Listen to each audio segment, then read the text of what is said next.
बड़ी विपत्ति के काल में सब सद्गुणों को इकट्ठा करके बुद्धिजीवी ब्रह्मा जी के पास जाए कि इतने सद्गुण होते हुए भी यह हो रहा है, इतने मुनि हैं, इतने महात्मा हैं, इतने ऋषि हैं, तो कहीं ऐसे न कहने लगा कि काय के ऋषि मुनि, वो तो सब झूठे थे, रावण सफल होता रहा तो कोई ऋषि मुनि कुछ नहीं कर सका। अरे नहीं भाई, ऐसा नहीं है कि वो कुछ नहीं कर सके, पर सच्चाई जीवन की यह है कि सद्गुणों की महिमा कम नहीं है, पर ये बिना भगवान के कुछ नहीं कर सकते। जैसे पंखा हवा देता है, बल्ब प्रकाश देता है, तो पंखा बेकार है क्या? अगर बेकार होता तो हवा कैसे देता है ना? लेकिन यह सही है कि पंखा हवा तो दे सकता है पर बिना बिजली के नहीं। अच्छा, बिजली आने पर हवा पंखा ही देगा। अगर बिजली हवा दे पाती तो बिजली तो सब जगह थी, क्यों नहीं दे पा रही? तो हवा तो पंखा ही देगा, लेकिन बिजली से जुड़ने पर। बस ठीक इसी तरह कल्याण तो हमारे जीवन का हमारे सद्गुण ही करेंगे, पर भगवान से जुड़ने पर। यह जीवन का सत्य है। हमारी करुणा, दया, अहिंसा भगवान से जुड़ जाए। और वही ब्रह्मा जी भी यही कह रहे हैं कि जब सद्गुण भी कुछ न कर पा रहे हो तो भगवान से जुड़ना चाहिए। यही जीवन का सत्य है। तो क्या करें? ब्रह्मा जी बोले भगवान को पुकारो, प्रार्थना करो। अब तो लो अवतार दयानिधि, अब तो लो अवतार,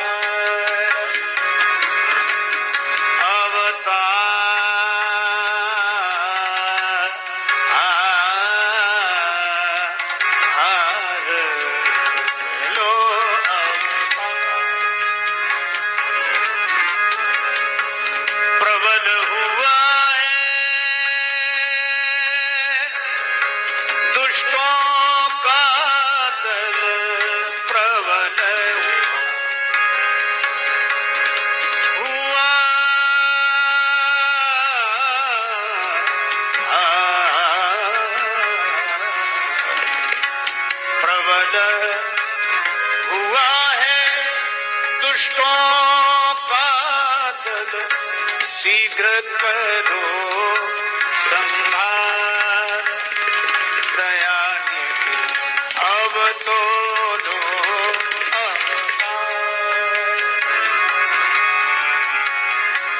अब तो लो अवतार,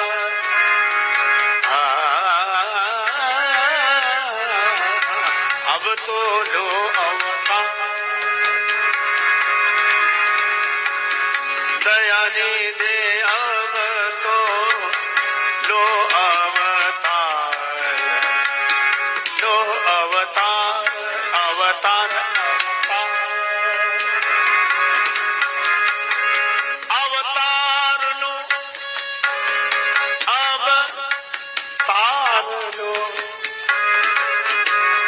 अवतार लो, अवतार लो,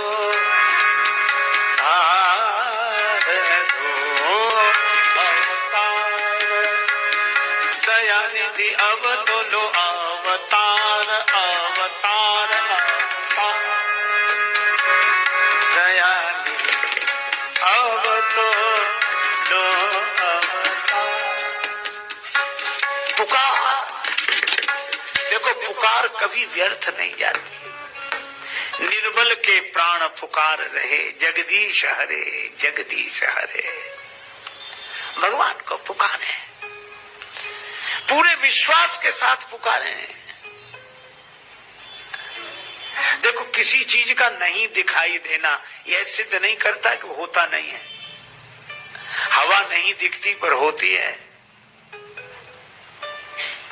एक सज्जन बोले भगवान तो सब जगह है, कण कण में व्यापक है, व्याप्त है, फिर मंदिर बनाने की क्या जरूरत? दूसरे ने कहा कि बात तो सही है, जब भगवान सब जगह हैं तो मंदिर बनाने की क्या जरूरत हो। दूसरा आदमी बोला कि हवा भी सब जगह है, फिर पंखा लगाने की क्या जरूरत है। हवा भी सब जगह,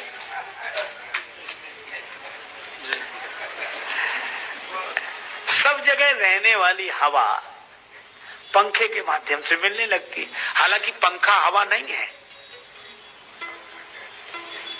अच्छा, और एक और बात, यह नहीं कि पंखे से मिलने वाली हवा वहीं हो, सब जगह ना हो। इसी तरह परमात्मा सब जगह है, इसलिए आपका जहां मन हो वहां पुकारो, वहीं पंखा लगा लो, हवा सब जगह है। आप जहां पंखा लगाते हैं वहीं हवा लगने लगती है। इसी तरह परमात्मा सब जगह है, आप जहां पुकारने लगते हो वहीं उसका अनुभव होने लगता है। जहां पुकारने लगे वहीं उसका अनुभव होने लगता है। अच्छा देखो, मुंबई वालों को दिल्ली पाना हो तो यहां से जाना पड़ेगा वहां, दिल्ली वालों को मुंबई पाना हो तो वहां से यहां आना पड़ेगा, क्योंकि मुंबई में दिल्ली नहीं है, दिल्ली में मुंबई नहीं है। और अगर धरती पाना हो तो सब जगह, फिर वहां जाने की क्या जरूरत है, यहाँ है ही। और उनके पास भी धरती है, धरती तो सब जगह है। ये बात अलग है कि सब जगह रहने वाली को भी, धरती को भी कोई सब जगह वाली न माने। एक बार दो आदमी में विवाद हो गया, एक बोला धरती गोल है, दूसरा बोला चपटी है। एक बोला यार लिखा है सब जगह, पढ़ाते हैं अध्यापक धरती गोल है। बोला लिखा होगा, हमें तो साफ दिख रही चपटी है। अब दोनों में विवाद हो गया। तो तीसरे आदमी से पूछा कि धरती गोल है कि चपटी, तुम बताओ। बोला हम यहाँ के रहने वाले नहीं, यहीं वालों से पूछो।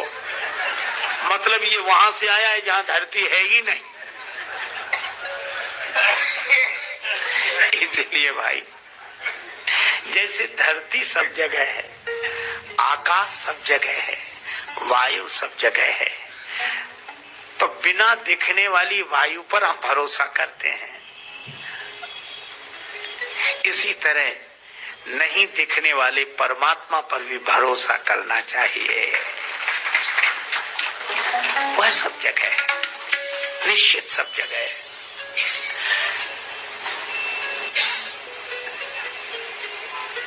अच्छा, हवा सब जगह है, इसका पता कैसे लगेगा।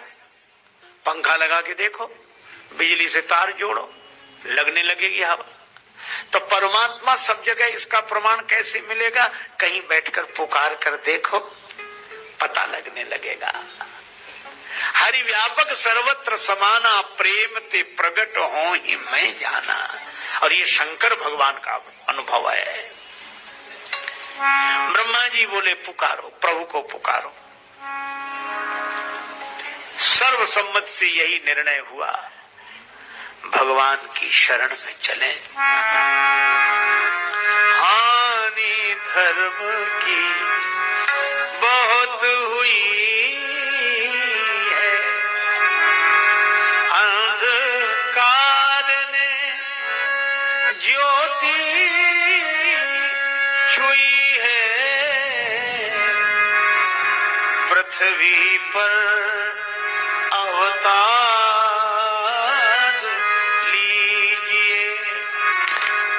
निज वचन प्रमाण, प्रार्थना सुनिए श्री भगवान। प्रार्थना सुनिए श्री भगवान।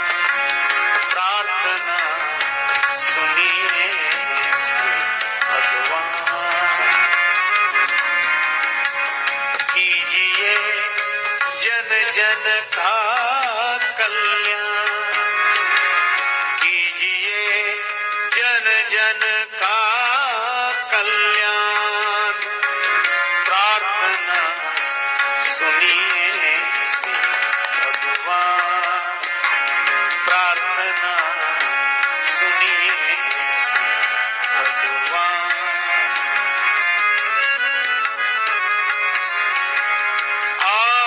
भूमि जन भूमि दुखारी, आज भूमि जन भूमि दुखारी। वाणी शरण तुम्हारी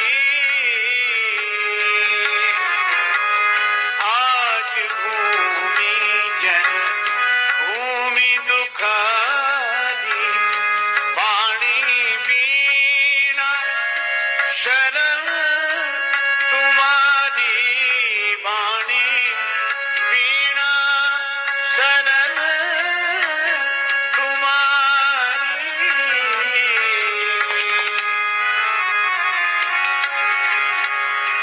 वीणा को झंकार दीजिए वीणा को झंकार दीजिए वाणी को वरदान प्रार्थना सुनिए भगवान कीजिए जन जन का कल्याण प्रार्थना सुनिए भगवान प्रार्थना सुनिए श्री भगवान श्री भगवान।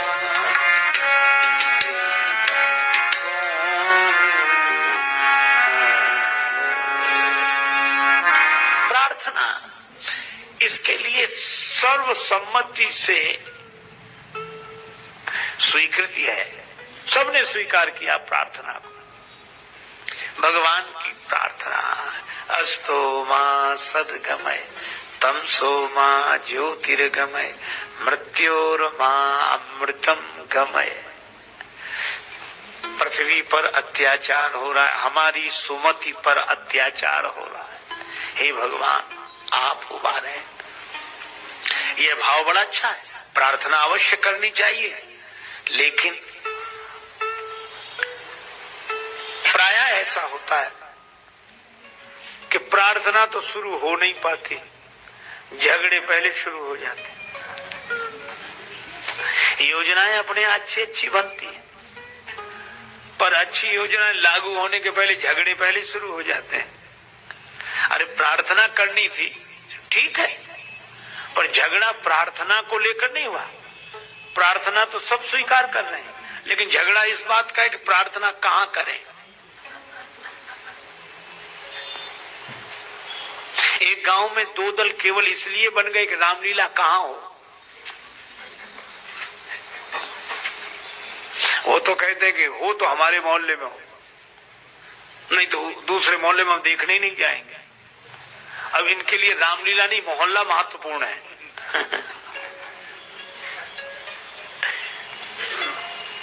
अच्छा, अब आजकल तो लोग रावण तक का प्रचार करते हैं। दशहरे के दिन सबसे बड़ा रावण हमारे यहाँ का है। रावण भी बड़ा होना चाहिए, तब नाम बड़ा होगा। अरे प्रार्थना करनी है तो भाव से भरो, भेद से नहीं। प्रार्थना करनी है तो भाव से भरो, भेद से नहीं। आप जहां हैं वहीं प्रार्थना करें, क्योंकि भगवान सब जगह है। इसलिए किसी विशेष जगह जाने की आवश्यकता नहीं है। श्री स्वामी विवेकानंद जी एक उदाहरण देते थे कि निश्चित माप से अगर एक वृत्त खींचा जाए और वृत्त की परिधि पर कई बिंदु अंकित कर दिए जाएं, तो केंद्र बिंदु से दूरी तो सबकी बराबर है। अब परिधि पर अंकित बिंदु ये झगड़ा करें कि तुम हमारे पास आओ तो केंद्र ज्यादा नजदीक पड़ेगा, तो चक्कर ही लगाता रहेगा। इसलिए अच्छा तो यह है कि वो जहां है वहीं से केंद्र बिंदु की ओर चले, दूरी सबकी बराबर है। इसलिए भाई परमात्मा जैसे केंद्र सभी परिधि पर अंकित बिंदुओं से बराबर ही दूरी पर है, इसी तरह परमात्मा का भी संबंध सबसे समान है। चलने की बात है। अच्छा, एक और अद्भुत बात, जब कोई परमात्मा की ओर चलता है तो ऐसा हो ही नहीं सकता कि परमात्मा न चले। भगवान ने तो कहा कि जे तो चले विनीत तू। हमारे एक संत हुए श्री विनीत जी महाराज, उनका ये दोहा है, ये तो चले विनीत तू जगतज मेरी ओर, तू संसार छोड़कर जितना मेरी ओर चलता है, तेते पग मैं भी धरूं करूं कृपा की कोर। तुम जितना मेरी ओर चलते हो, मैं भी तुम्हारी ओर उतने ही कदम चलता हूं। तो भक्त ने कहा कि तब तो हमें बड़ी निराशा होगी, मैं 2-4 दिन में एक आध कदम चलता हूं, कभी चलता हूं कभी नहीं भी चलता हूं, और हे भगवान इसी हिसाब से अगर आप मेरी ओर चलेंगे तब तो मेरा भला कभी हो ही नहीं सकेगा। भगवान ने कहा उदास मत हो, ये तो चले विनीत तू जगतज मेरी ओर, तेते पग मैं भी धरूं करूं कृपा की कोर।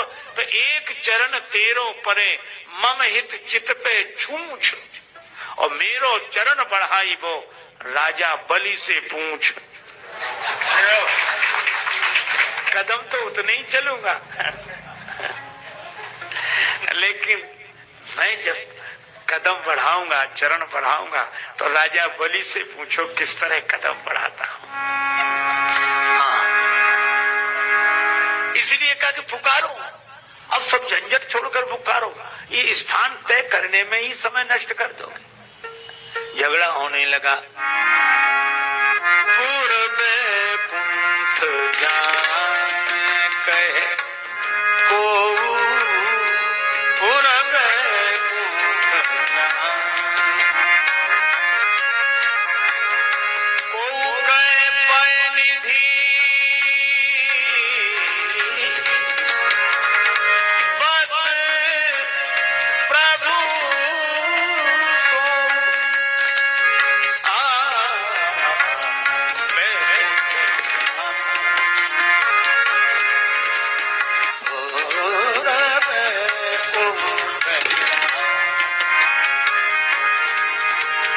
को कहे पय निधि, बस प्रभु पूर्वे कुंठ जान है कुंठ जान है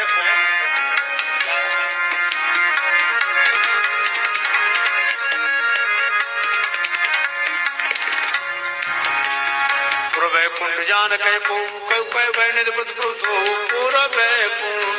जान, पूर्वे कुंठ जान, पूर्वे कुंठ जान।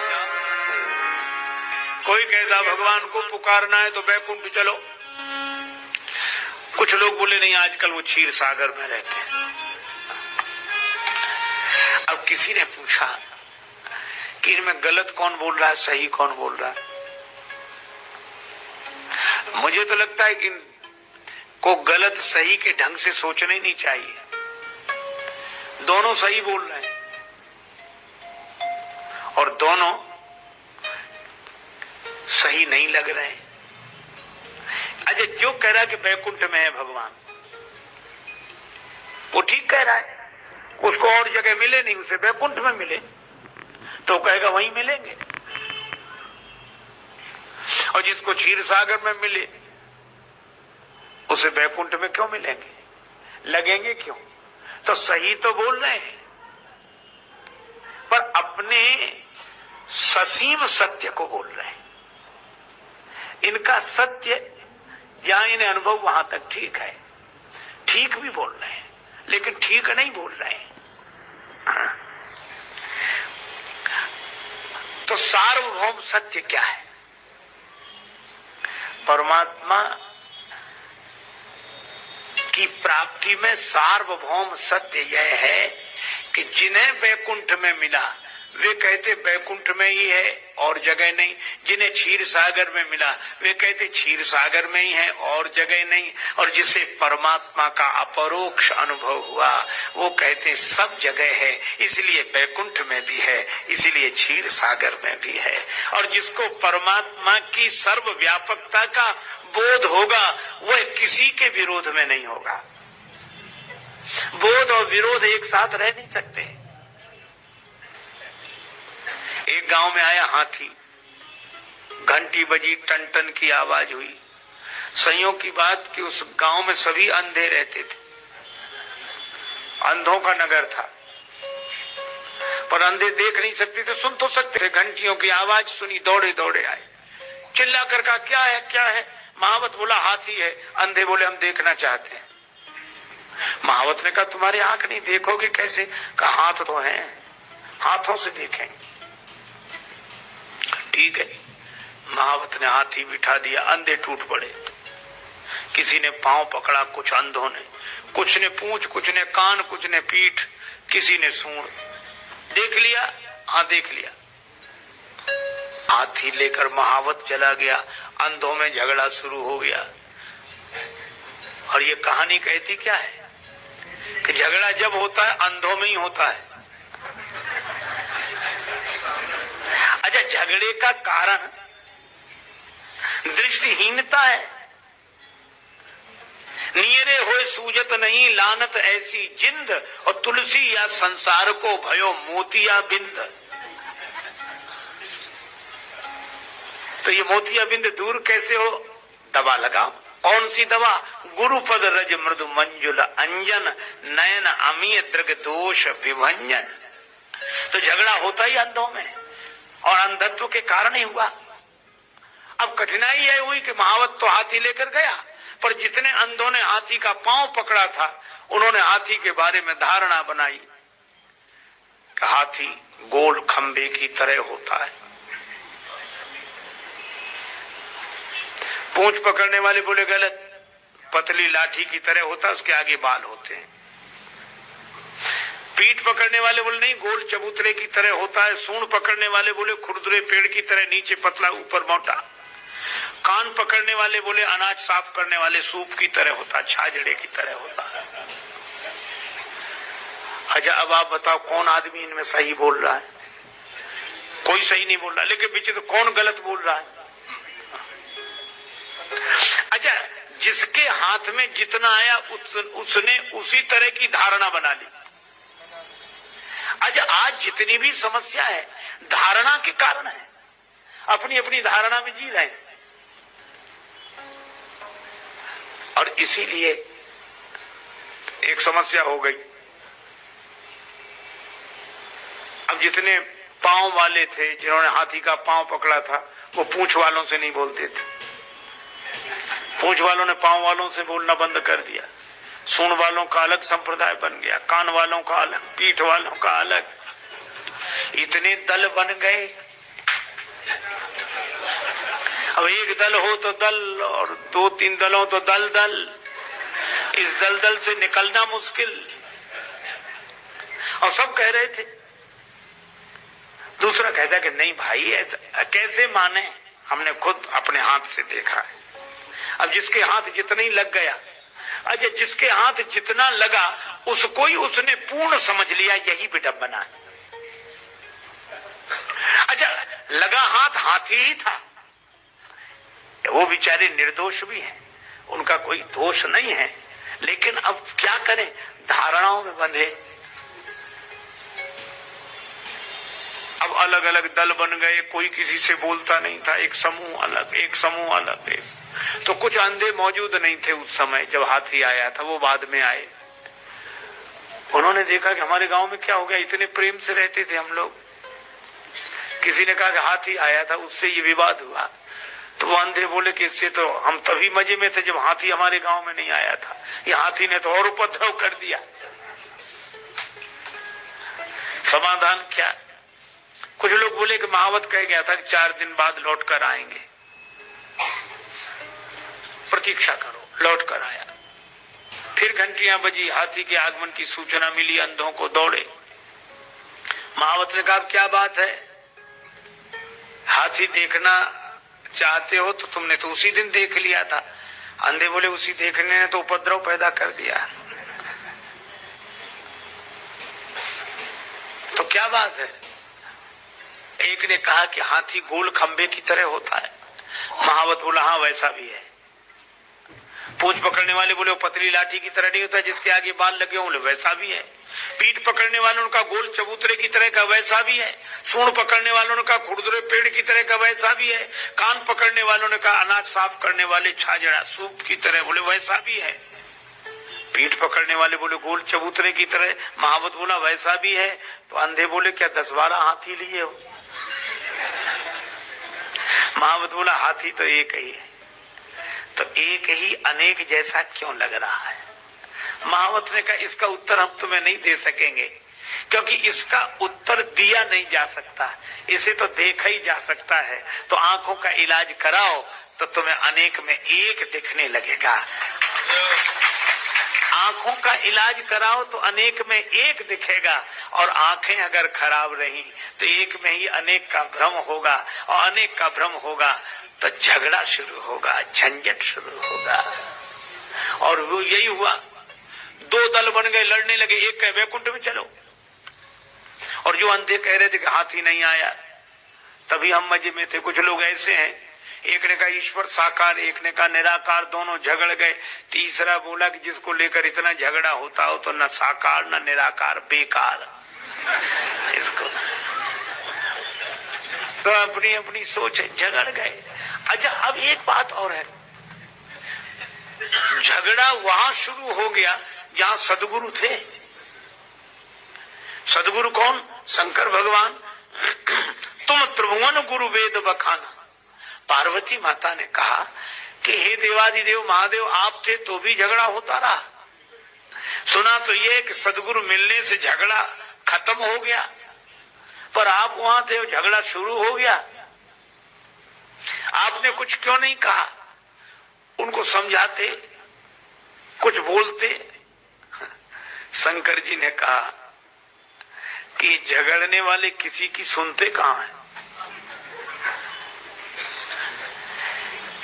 जब कोई अभिमान से जुड़ा हो तो किसी दूसरे की सुनता नहीं है, बल्कि ऐसे में उन्हें रोको तो और जोश आता है।